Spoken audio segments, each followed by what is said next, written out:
The university experience, a time to broaden the mind and forge lifelong friendships. At least it was. The pandemic has emptied lecture halls. Close encounters replaced by physical distancing. For students in hard-hit countries, studying abroad can be an opportunity and a challenge. Higher education in the time of Corona. What next for Generation Lockdown? Millions of kids study abroad every year. It's the best way of building a global network before graduating. But applications are falling for the US, Canada and the UK. Germany is rising in popularity.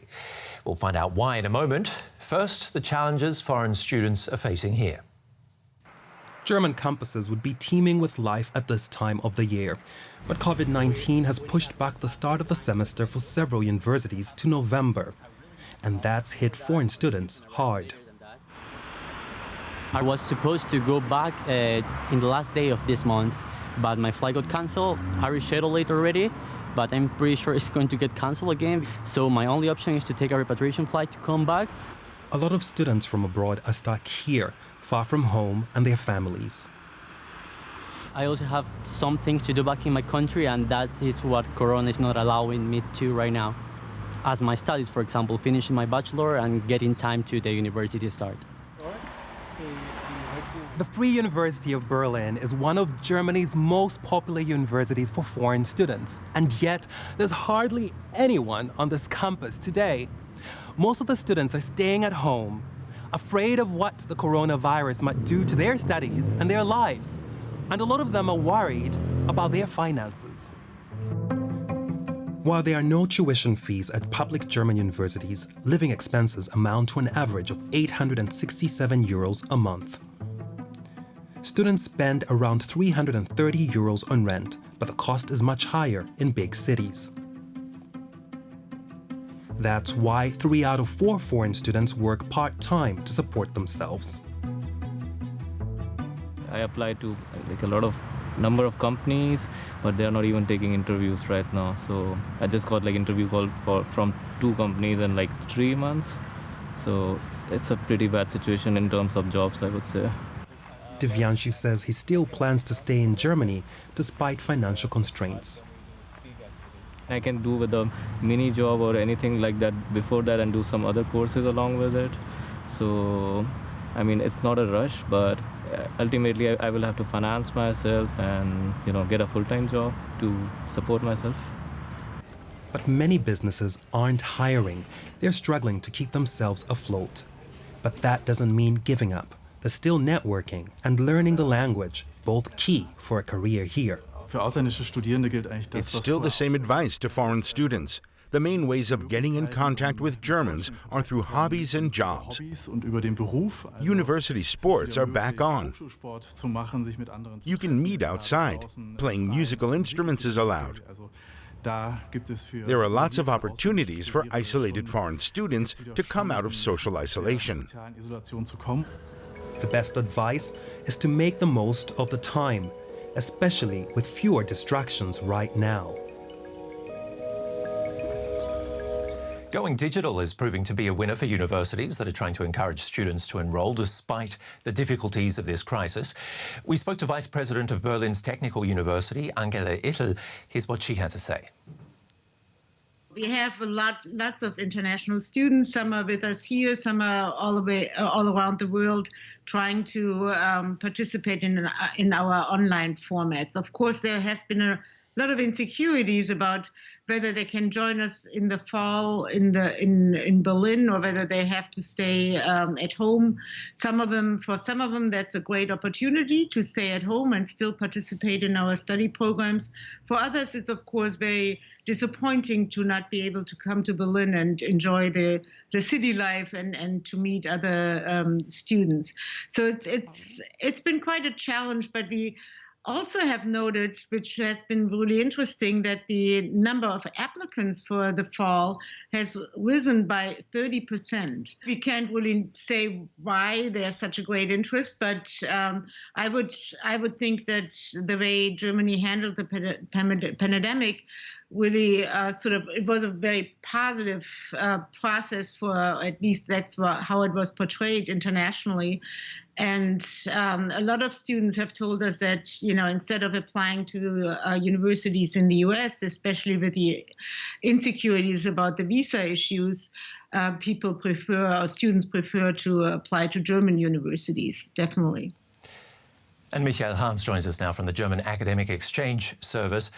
Michael, do you agree that foreign students are looking to Germany due to its handling of this crisis?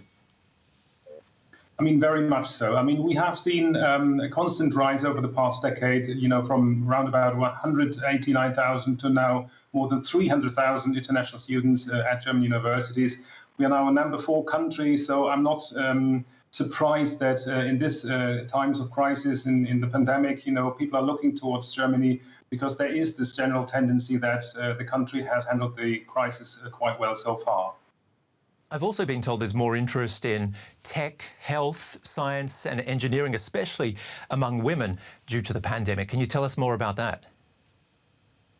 Yeah, as of now, we don't have, concrete data for that yet. But I mean, all the responses we get from our network, from the colleagues in our worldwide offices, they say the same. And there's a lot of interest in health studies, in actually contribute to, solving some of the pressing issues of our time. And so from that point of view, yes, I see that there is a certain tendency towards the health sciences as well.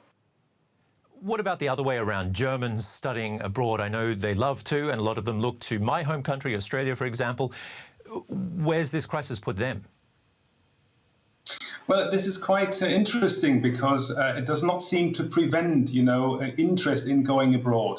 And I think we have seen an enormous rise of digital media, of online teaching, which is very, very good. And there's a lot of commitment of universities and professors on that front. But I mean, it's very important still for young people to go abroad. There's this personality aspect to it. There's a growth factor. And I think that people want to go abroad. They want the feeling. And we are seeing the tendency that people still want to go abroad and, actually feel that and feel the cultural learning as well. Just briefly, will the pandemic have a lasting impact on education and exchange programs? I think so. I mean, quite possibly we will see that some of the digital formats will prevail and complement physical mobility in the future. But as I said before, there's a lot more to physical exchange than learning, getting to know other cultures. So I think, yes, some of the digital progress that we have seen, that will prevail, but there will always be the need and necessity for physical exchange programs in the future. And there's one aspect I would like to emphasize.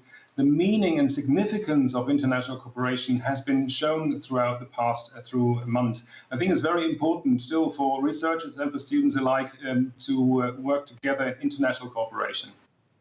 Good point there, Michael Harms from the German Academic Exchange Service. Thanks for being on the show. Thank you very much. Time to hand over to our science correspondent, Derek Williams. He's got answers to some of the questions you've been sending us on the coronavirus.